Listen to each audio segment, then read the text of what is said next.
I'm that girl who has 6-year-olds in the house. Whoop, whoop. Um, they have been up super early this morning, and it is very exciting for them to be able to open up all of their gifts and enjoy their celebrations that they have been waiting for seems like many years, have been their sixth birthday. Can't believe it. And any of you who are twin parents know that for every year that your twins get older, you triple in age. Oh, very, very true. So there's that. So welcome back. I didn't think I was going to do one today, given that it was the girl's birthday, and I thought I was going to be able to just focus on family, but I keep getting this nudge. So what people are really worried about is, since you've heard about the sounds being manipulated to deactivate and disconnect and kind of like fry some of our codes, right? So people are really quite concerned about it because, think of the children. So yes, absolutely, right? Let's think about the children. And I just want to quickly be able to express to you my take on this from a metaphysical, I'm applying the metaphysical information that I know to be able to just reassure you all, to be able to understand things. So screen time, right? We know the official statement says don't give children under 2 screen time. And that screen time is basically crack for them, right? So, don't let them watch anything on the screens. And, those are also the same people that are telling you about inoculations and that your child must have like hepatitis C shots because, before it came out of the womb, it was doing some dodgy drugs and partying with some whores. sorry, undo, edit. Because let's think about hepatitis C for a minute. How does a newborn baby how does it get exposed to hepatitis C? You're not even treating the mother for hepatitis C. You're not even testing the mother for hepatitis C, but you're wanting to give a baby something for hepatitis C. Anyway, sorry, complete tangent. I think I'm having to process a lot of things from the birth of even the children 6 years ago. So, it was just, it wasn't idyllic. And thank goodness we got to experience a home birth with Grayson to be able to have something that was remotely humane. Okay, so I'm triggered, emotionally going through it.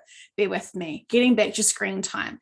A lot of my clients, it's either grandparents because, I just don't have, I have a variety of clients, right? I have great grandparents, I have grandparents, I have parents, and I have almost sort of, like 20-year-olds who are here now, mega third wave volunteers, the joy of our lives, really, as they are here to, really kick some butt because they're fearless. They're not afraid to speak up and be independent in thinking. And that is what really scared a lot of the control and the manipulation, right? You don't want all these freedom thinkers who are really confident in speaking their truth and respect equal conversations to be able to see all perspectives and empower each other through it. God, that's intimidating for those people who want one stream of narrative and one agenda to be sold hard. So as you can imagine, for those who are aware of the first wave volunteer coming, and they kind of seem to have blocked that and sort of disempowered the first waivers. And then the second waivers came and they tried to do a whole lot of different things as well to be able to disconnect them. And now, Q and the third waivers, and even children today who are suddenly having, things done to them, which is truly to disempower them and never to empower them, unfortunately, right? This is just how it is here on Fantastic Earth version 2022, right? So very interesting. So screen time is not the devil as much as we would think, because it actually is giving children like code activations. And the sounds actually put them into, I know this is going to trigger lots of people, but it kind of puts the children into an advanced state of hypnotic tuning out everything, right? You imagine being a profound empath and super connected to everything. You don't want to sense into, your child care's situations of stresses or your parents' stresses or the world's stresses. You really want to be able to sort of go within. And so all these children that are addicted to the screen times, and I found this a lot with, say, children who have been lazily labeled as autistic or on the spectrum or something, the reason why they soothe themselves with screen time is because it's a very deep meditative state where they can just zone out and do their light working energy. And their guides are giving them these profound codes through the sounds and through the images. This is why they love certain things on repeat, because it really works for them. And that you will know that they've got to watch one movie, a dozen times and sort of, on repeat for them to be able to really get the upgrade and to be able to transmute their energy. It's amazing what our teams are doing to help everyone and support everyone at this time. So I know when we hear things like a certain collective is coming to sort of fuse and disconnect us with our codes, it's really referring to when the laser event happens and then there is information shared around that time. And from sort of like now on, I would imagine there is lots of attempts to kind of rewire our coding. I know people who have been told, and not in a session, but in channelings, that their codes have been taken off them because other collectives have tried to gain access to ships, for example. And I've heard in sessions about, people can't exit at certain times now, as we were told that they had exit points just in the recent past. They couldn't exit because their codes could have been exposed. So it's very interesting what really goes on in the quantum physics. We're quite clueless to all of the little nuances of it, but it was really important for them to share with us that the sounds of what we're listening to they're going to try and hijack them. And so many of you did reach out to me and say, God, I felt, listen to this light worker, light language thing, and it really aggravated me, and I really wanted it to be relaxing and calming because they sold it as this, come with me on my beautiful journey to ascension, blah, blah, blah, blah, blah, blah, blah, blah, blah. And they listened to it and internally, they just did not agree with it. And when they try to say, I felt really unsettled with listening to that, the person was like, oh, it means it's working. Trust your intuition. I can't even say it fast enough because it's just so important. So I'm fucking up that word. So intuition, trust what feels right for you, right? So please, if you have lots of water, then you're raising your vibrations up naturally. The Ra Collective are asking for you to use your free will to connect in with them to be able to get guidance directly from them to you. You don't need a middleman. You've never needed a middleman or woman or anything to be able to connect in with your guides and your teams and the collectives, okay? So anyone that's trying to tell you and sell you the bridge between them and you, divorce them. They're limiting you. So we need to be spending this time to be able to empower ourselves and to truly go within and make our own connections to our own subconsciouses. And this is why, you know what I'm going to say. It's like you're telepathically reading my mind. Yes, interns are free. How did you know this? This is amazing. Full disclosure, right? My hidden agenda is to empower you all by finding interns that are free and empowering yourselves to connect into your own subconsciouses. Wow.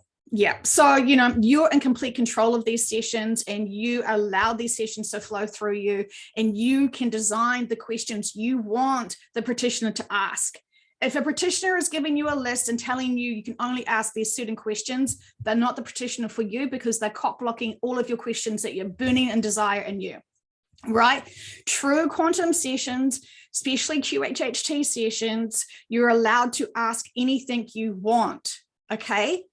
Anything. There is no limits to the information that you can ask and seek for. The subconscious may say, it's irrelevant. That's an answer.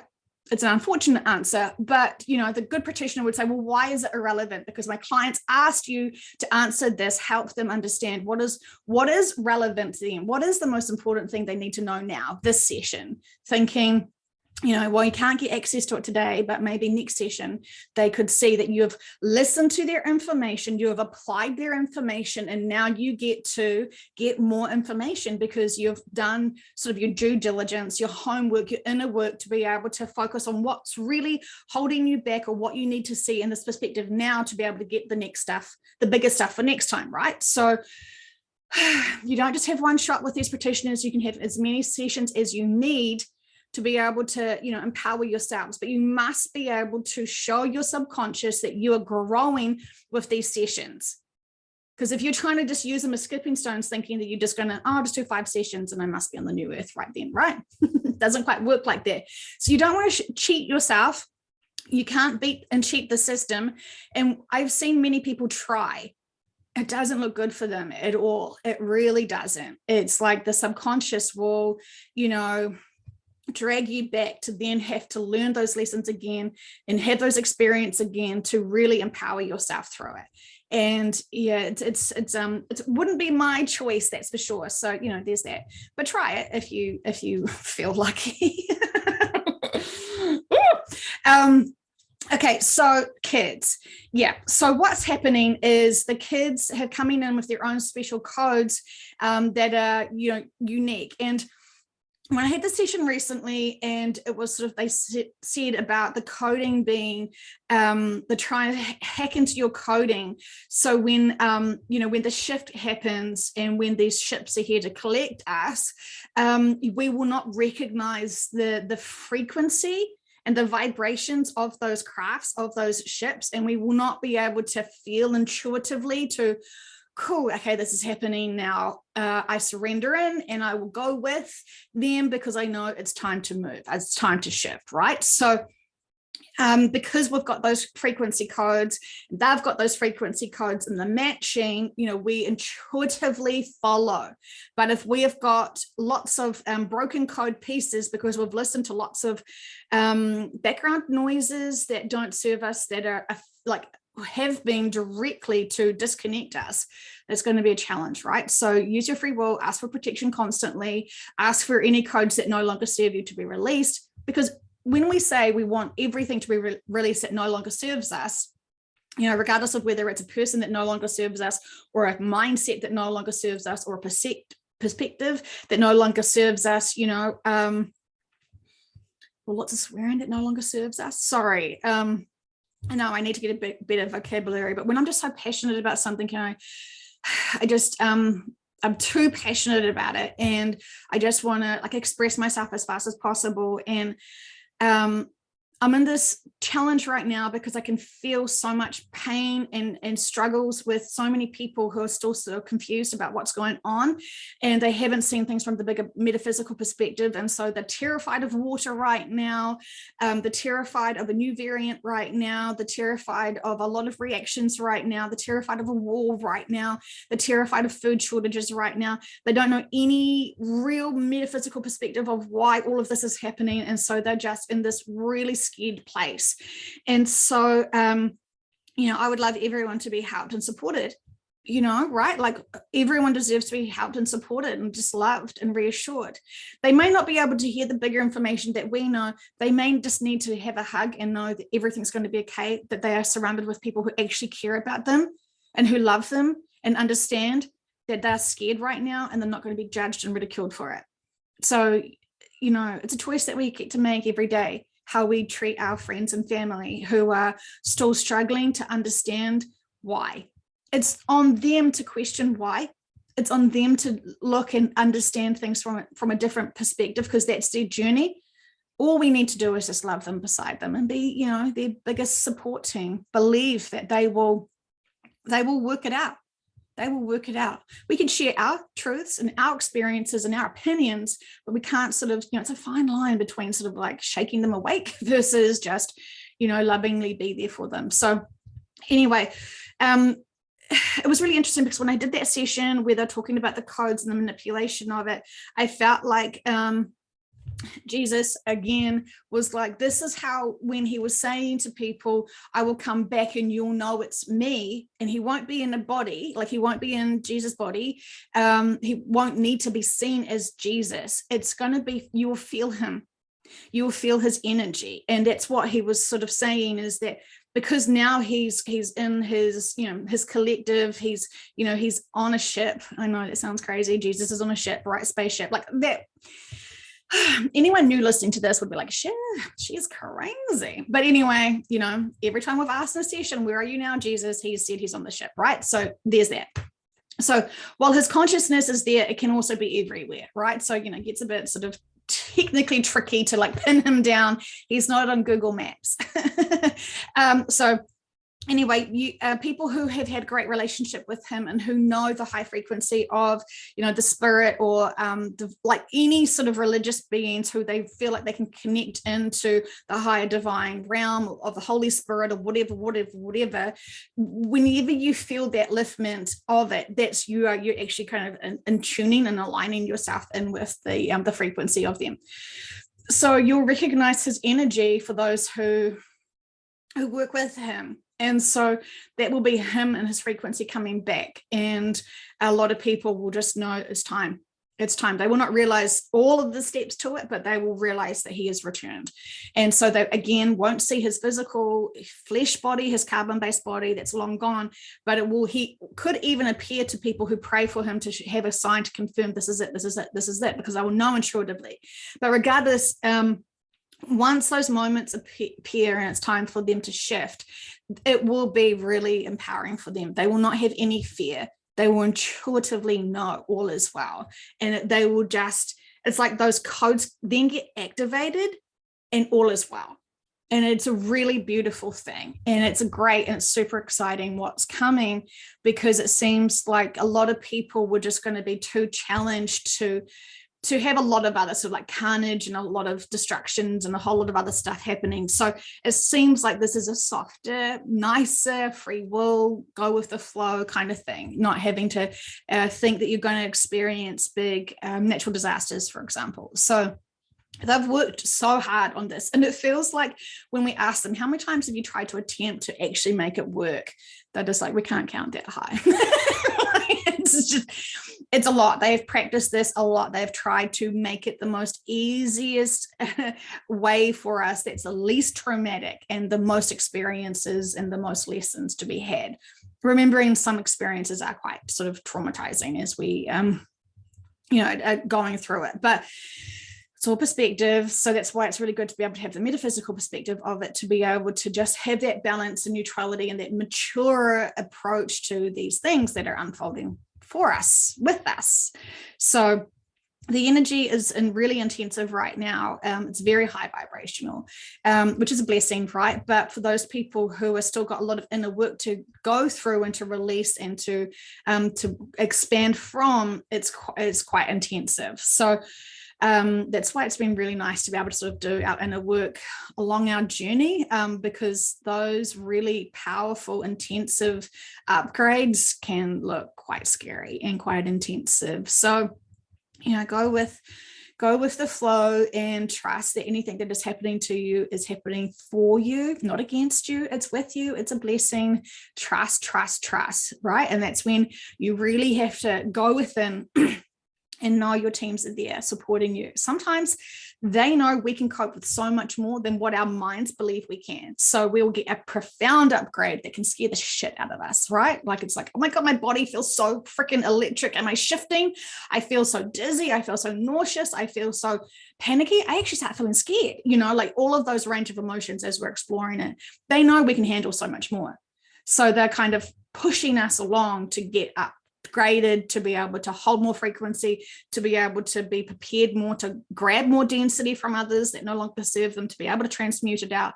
So, they know how capable we are. We always undersell ourselves, right? We always think that we're nothing much and we don't do much, don't know much, and can't be much. And that's simply not true. It is simply not true. That's a choice that we sell ourselves short so then we don't have to be of service. But knowing we can be of service, knowing that wherever we go, we're collecting energy to be able to transmute it or to uplift it and to do a whole lot of other stuff. So, if you don't think you're important, That was the old you, because today it's the new you, and really empower yourselves through it. But this is, it takes a lot, and you have to be able to have done enough of your own inner work to really not be holding back, because you haven't sort of, addressed some things that are always supposed to empower you. So, anything that has been challenging, it is always giving you personalized opportunities to empower yourself, to strengthen yourself, to honor yourself, to love yourself, and still be of service to care for others, right? So if you're still seeking things from other people, flip it around and acknowledge that you're a single self-serving, no, that's not the right word. You're fully self-containable. Everything you're seeking in others, you can give to yourself. Everything, right? Everything. And so why are you still holding back giving it to yourself? Of course, we love to be loved by others, but if you don't truly, truly, truly love yourself, you will never be able to really fulfill, because you'll be constantly trying to get love from others all the time. And that will actually be your focus, instead of loving self and growing and empowering self to then be able to freely give to others. When you're seeking for love from others, you can't love yourself, and you're not actually loving them either, because you're seeking love. You're not sharing love, and you're not giving love. So all choices, but it is fantastic to have inner peace and self-empowerment to be able to be more of service, because then people don't take from you, because you just give and they're not draining you as much. So it's all about balances. So definitely recommend having sessions and to be able to really ask clever questions to be able to help you know how to move forward in these extraordinary times, right? But if you are still resistant because you don't like the thought of being hypnotized or whatever labels you want to put on it, then why don't you just spend more time going within and being in the sound of nature and being able to just really trust and sense yourself and what your teams are trying to say. And if you set the intentions, we're going to have a great connection, and we're going to start having a conversation now. I'm going to talk first. Share with them your thoughts and feelings, and listen to what you're saying. Listen to what you're asking from them.